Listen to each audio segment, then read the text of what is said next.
MC at Lassie, hindi pala imbitado sa anibersaryo ng Vice Comedy Club. Umiingay ngayon sa social media ang isyung hindi umano na imbitahan sina MC at Lassie Marquez sa anniversary celebration ng Vice Comedy Club, ang comedy bar na pagmamayari ni Vice Ganda. Maraming netizen ang nakapansin na walang tambalan ni na MC at Lassie sa mga larawan at video ng event na dinaluhan ng ilang malalapit na kaibigan ni Vice mula sa industriya.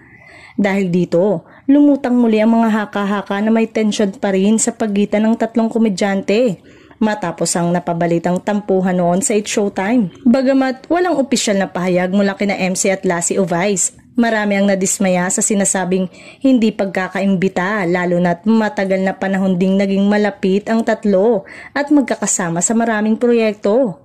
Hanggang ngayon, umaasa ang mga taghanga na magkakaroon ng pagkakaayos sa pagitan ng mga komedyante at maibalik ang samahan sa minsang nagbigay ng saya sa maraming manonood.